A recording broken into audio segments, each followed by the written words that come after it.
Grand Prix Story traz para vocês os homens, as máquinas, os lugares e as corridas deste esporte de alta velocidade, alto risco e alta performance.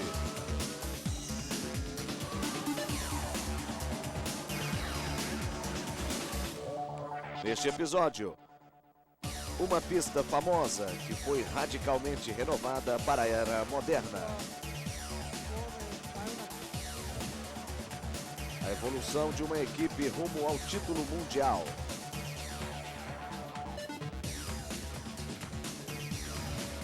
E o que é preciso para construir uma pista que puxe os limites dos melhores pilotos do mundo. Portanto, sente-se, aperte os cintos para mais um episódio de Grand Prix History. A sede do Grande Prêmio da Alemanha, Hockenheim, no Vale do Reno, é uma pista completamente plana, sem nenhuma elevação. O circuito foi renovado em 2002 e é popular com os fãs graças às arquibancadas que abrigam 120 mil espectadores no setor do estádio. Hockenheim foi construída para corrida de motos em 1932, usando 8 quilômetros de estradas na floresta local. A pista foi aumentada em 36 para ser usada para testes da Mercedes-Benz e da Alta União. O circuito recebeu o GP da Alemanha pela primeira vez em 1970, quando os pilotos decidiram que Nürburgring havia se tornado perigoso demais para competições. São vários os desafios ao longo das 17 curvas do circuito. A largada é numa reta rápida, onde os carros chegam a 300 km por hora. A curva 1, na direita, é muito fechada e muitas vezes testemunha de acidentes na largada. Depois a reta de meio quilômetro a 260 e uma curva para a direita em segunda, deixando aí parte do antigo circuito, que tinha uma seção longa e rápida na floresta. Depois da morte de Jim Clark em 68, foram adicionadas 2 chicanes. Outra chicane foi criada em 80, após Patrick Depailler perder a vida. Uma curva para a esquerda leva a parte mais rápida da pista, a parabólica, com o pé embaixo, a 320. Vem então a parte mais lenta, a freada forte para 65 no hairpin, em primeira. E o principal ponto de ultrapassagem. Depois vem uma direita, esquerda, esquerda e a volta ao circuito antigo. A pista de 6,8 km foi reduzida para 4,5, reprojetada por Hermann Tilke para o Grande Prêmio de 2002. O carro vai a 260 e entra no setor do estádio. Apesar das mudanças, o setor do estádio pouco mudou, apenas recebeu asfalto novo e ficou com a curva mais fechada. A curva Sachs é feita em segunda. O momento é mantido indo para a curva Opel e para a reta principal, completando uma volta em Hockenheim. Depois de Monza, Hockenheim é a pista mais rápida da Fórmula 1. Os pilotos pisam fundo 70% do tempo e a velocidade média das provas é bem acima dos 200 km por hora. O único campeão alemão da Fórmula 1, Michael Schumacher, não teve grande sucesso na pista. Em 14 provas, ele venceu apenas 4, um número relativamente pequeno, considerando as 91 vitórias de sua carreira. Embora Hockenheim tenha percentualmente mais possibilidades de ultrapassagens de Schumacher, é bem difícil passar na pista. As retas são longas, mas quase todas as retas são precedidas por curvas rápidas. Isso significa que é preciso manter distância do cara na frente. So it's not really a factor that you can say qualifying is less important, no. O engenheiro-chefe da Ferrari, Ross Brown, explica por que Hockenheim é tão difícil para a estratégia.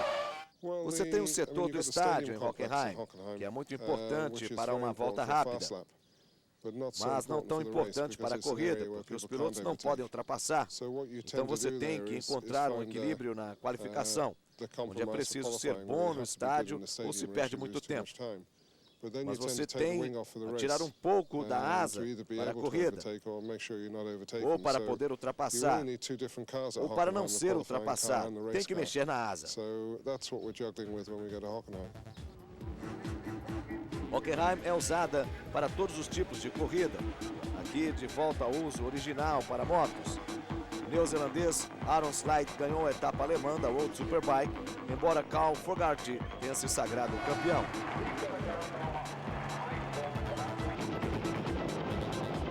Trexo também tem uma pista de 400 metros para arrancada. Ela é palco para um dos maiores eventos de arrancada da Europa, o Nitro Olympics. De 77 a 2006, Hockenheim recebeu o Grande Prêmio da Alemanha, com exceção de 85, quando foi usada a nova pista de Nürburgring. Desde 95, Nürburgring foi palco ou do Grande Prêmio da Europa ou de Luxemburgo, fazendo da Alemanha por vários anos o único país com 2 GPs em um ano. Em julho de 2006, no entanto, Bernie Ecclestone anunciou que a partir de 2007 haveria apenas uma prova na Alemanha. As 2 pistas atualmente se alternam para receber o Grande Prêmio.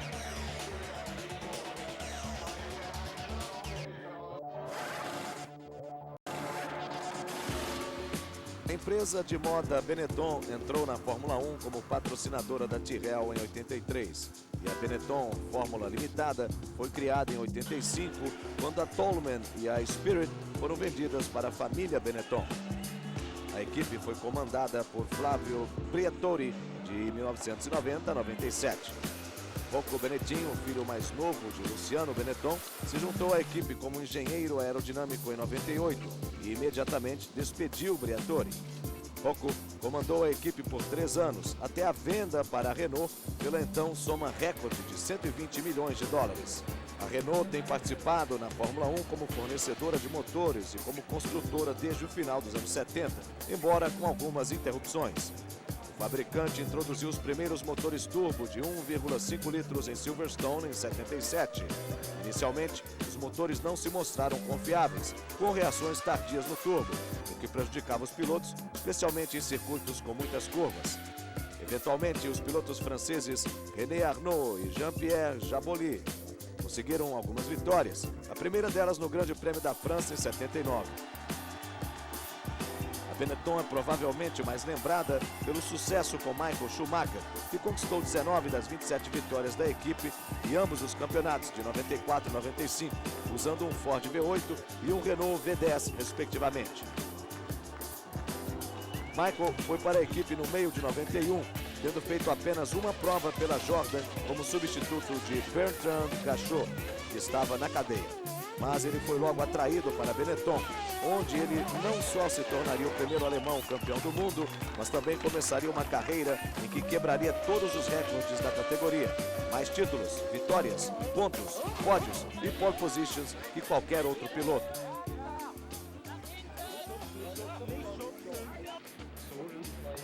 Em 94, equipes rivais acusaram a Benetton de ter dado um jeito de driblar a proibição de controles eletrônicos, incluindo controle de tração e acelerador remoto. A FIA descobriu o uso de programas de acelerador remoto na Benetton B194, assim como vários programas ilegais em outras equipes. A FIA não tinha evidência de que os programas haviam sido de fato usados e as equipes tiveram pouca ou nenhuma punição. Nenhum controle de tração foi encontrado na Benetton. No entanto, anos mais tarde, um dos carros usados por Schumacher, em 94, foi colocado à venda, com a descrição no anúncio dizendo, exatamente como na época, com controle de tração. A Renault também forneceu motores de aspiração normal para as equipes Benetton e Williams nos anos 90. Foi como sócia que a Renault sentiu o primeiro gosto como campeã mundial, com a Benetton e com a Williams.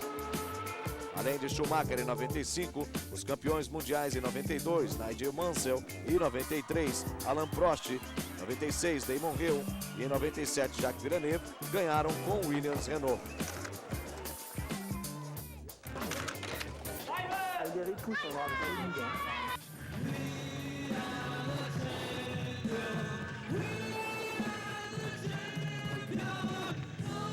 Em 96, Schumacher foi para a Ferrari, com mais 14 membros da Benetton, incluindo Ross Brown, Nigel Stepney e Rory Byrne.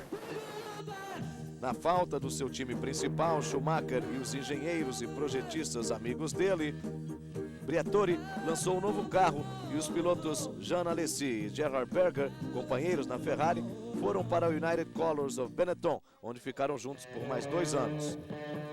Embora os donos fossem italianos, a equipe era operada na Inglaterra e tinha licença de construtor britânica até 96, quando a família Benetton insistiu que a equipe se tornasse italiana, apesar da fábrica estar na Inglaterra. Flavio Briatore assinou um acordo com a Mecachrome em 98 e os motores foram rebatizados como Supertech.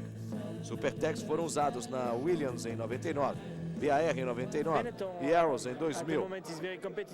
Alessi diz, a Benetton é realmente competitiva no momento, as pessoas estão juntas, o que é importante, tudo está bem. Mas não ficou assim. Depois de 2 anos em que conseguiram 67 e 68 pontos, colocando a equipe em terceiro, Alessi e Berger se foram, abrindo caminho para Alex Wurz e Giancarlo Fisichella, que correram juntos 3 anos, de 98 a 2000.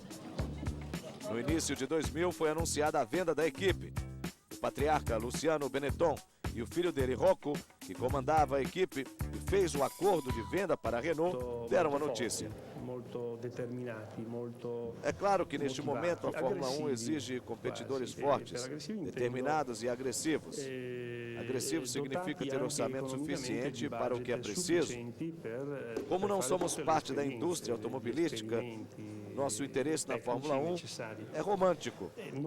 O mesmo romantismo que tínhamos há 10 anos, disse Luciano Benetton. O mundo está mudando e hoje há maiores exigências devido à presença de fabricantes na Fórmula 1, o que torna os carros ainda mais tecnológicos. Nós seríamos o peixe fora d'água. Nós não teríamos o mesmo interesse, a mesma motivação. Nós temos uma produção industrial, mas em outros setores, diz Luciano. Achamos que é hora da equipe se tornar novamente competitiva. Delle storie industriali, ma in altri settori. Todos esses, portanto, motivos certos para vender a equipe a uma companhia com capacidade e dinheiro para chegar ao topo. Estou muito confiante, disse Fisichella. Acredito na Renault. Eles voltaram para vencer. E se não for agora, será ano que vem. Alexander Wurz deixou a equipe em 2001 para se tornar piloto de testes da McLaren e foi substituído pelo britânico Jenson Button. Button foi emprestado pela Williams. Ele e Fisichella marcaram 10 pontos para a equipe, incluindo um pódio de Fisichella na Bélgica.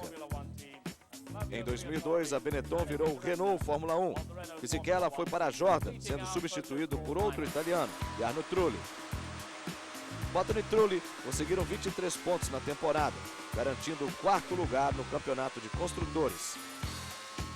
Apesar de ter marcado mais pontos que Fisichella, Button foi dispensado em 2003 e substituído por Fernando Alonso, que viria a dar na Hungria a primeira vitória para a Renault em 20 anos. No meio do ano, o revolucionário motor de 111 graus, cujo objetivo era baixar o centro de gravidade, mostrou ser pesado e pouco confiável, sendo substituído pelo tradicional V10. Entre Jarno e Alonso, a equipe marcou 88 pontos.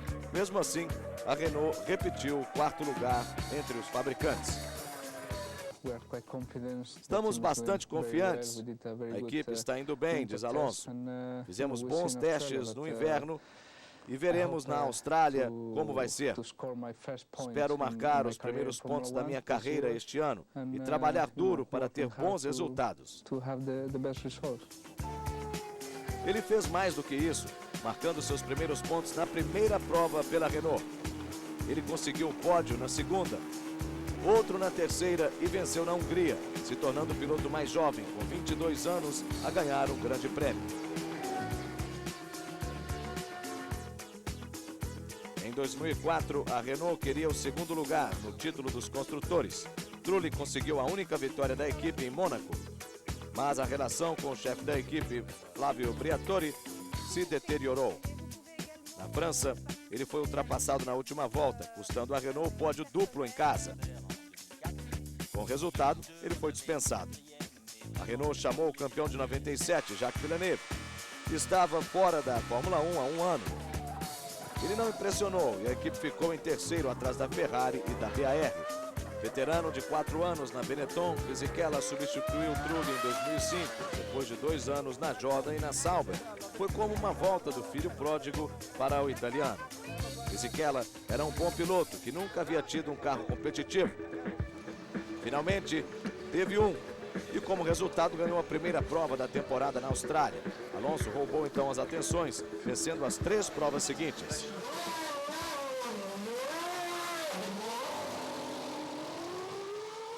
Durante o ano, Fernando sempre teve sua atenção voltada para o então campeão Michael Schumacher. É um sabor especial vencer o Michael em qualquer lugar, diz Alonso. Na Alemanha, talvez um pouco mais. Mas você não pensa nisso quando está no carro. Você se concentra em vencer todo mundo. Depois de San Marino, a Renault foi pressionada pelos pilotos da McLaren, Raikkonen e Montoya. A McLaren terminou 1-2 no Brasil, mas Alonso garantiu o título, se tornando o campeão mais jovem da história. A 6ª vitória do espanhol na China deu o título de construtores à Renault, depois de 5 anos de domínio da Ferrari. A McLaren de Montoya ficou bastante danificada por uma tampa de dreno solta na pista. Foi a primeira vez que a Renault ganhou como fabricante. Fernando Alonso e Giancarlo Fisichella foram mantidos em 2006, com o finlandês Heikki Kovalainen como piloto de testes. O novo carro, com uma caixa de câmbio de 7 marchas feita de titânio, foi mostrada em janeiro, resultado de um intenso trabalho. A equipe começou o ano com Alonso vencendo em Bahrein e na Austrália. Ele foi segundo na Malásia, atrás de Fisichella. O primeiro 1-2 para a Renault desde René Arnoux e Alain Prost em 82. Alonso teve mais 2 segundos lugares e vitórias em casa, na Espanha e em Mônaco. O 200º GP da equipe em Silverstone foi comemorado com uma vitória de Alonso, que depois ainda ganhou em Montreal. Os pontos no Brasil garantiram o título, fazendo de Alonso não só o piloto mais jovem a ser campeão, mas também o mais jovem a ser bicampeão. O espanhol havia anunciado que estava indo para a McLaren em 2007 e a Renault juntou Fisichella com o piloto de testes Heikki Kovalainen. A equipe não foi a mesma dos anos anteriores. A Ferrari de Kimi Raikkonen e Felipe Massa e a McLaren de Alonso e Lewis Hamilton foram as equipes dominantes. Os motores Renault foram fornecidos para a Red Bull, de David Coulthard e Mark Webber, e a Ferrari passou a fornecer motores para a escuderia Toro Rosso. Para celebrar os 2 campeonatos da Renault, a equipe usou os motores V10 para tocar o hino nacional britânico. Eles também sabem tocar o hino francês.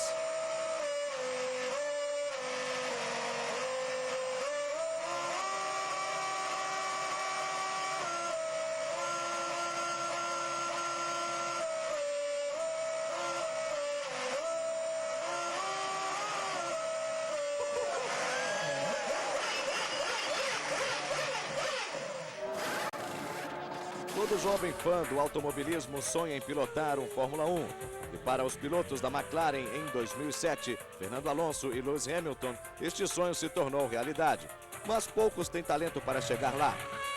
O arquiteto alemão Hermann Tilke se deu conta há muito tempo que não largaria ao lado de Fernando ou Lewis, mas seu sonho na Fórmula 1 o viu progredir de piloto amador a um dos mais respeitados projetistas de pistas de corrida do mundo. Sempre quis estar envolvido com a Fórmula 1, diz Tilke, mas eu queria fazer projetos nas pistas e este sempre foi meu objetivo, projetar uma pista completamente nova. Era apenas um sonho. Não achei que fosse acontecer.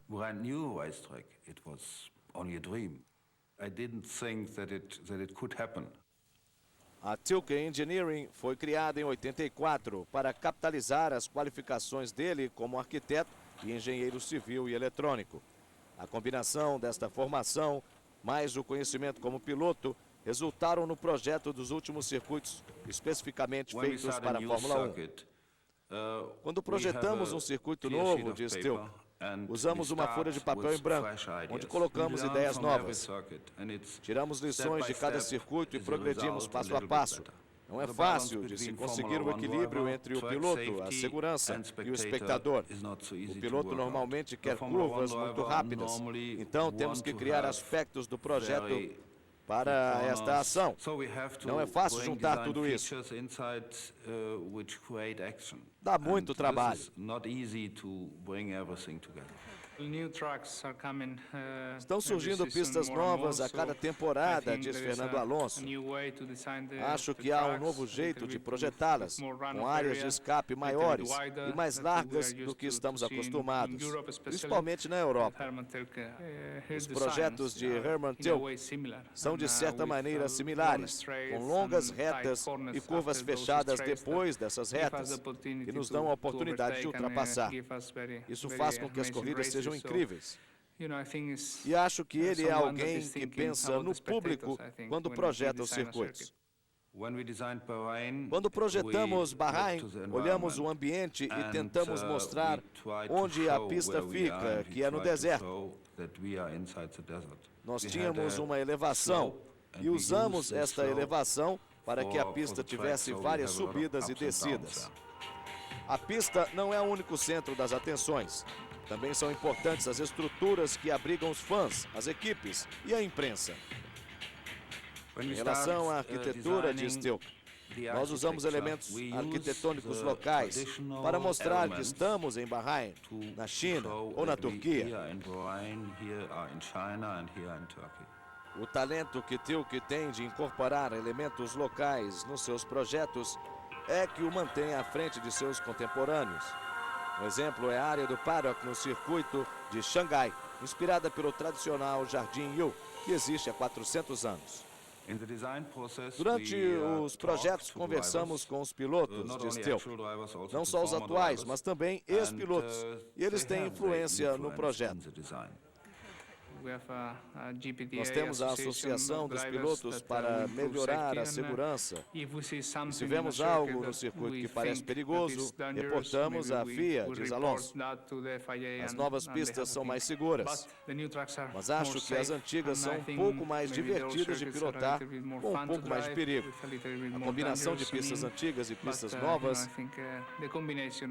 fazem das corridas muito mais emocionantes. 4 circuitos novos trazem no momento a assinatura de Tilke: Bahrein, Xangai, Istambul e Sepang. Outros 2 serão adicionados em breve: Abu Dhabi e Coreia do Sul. Não há dúvidas que a paixão dele pelo esporte permanece mais forte que nunca. Eu me sinto bastante orgulhoso quando vejo pela primeira vez os carros da Fórmula 1 no circuito que projetamos. Muito orgulhoso mesmo, diz Tilke. Junte-se a nós na próxima vez enquanto exploramos o mundo da Fórmula 1 em Grand Prix Story.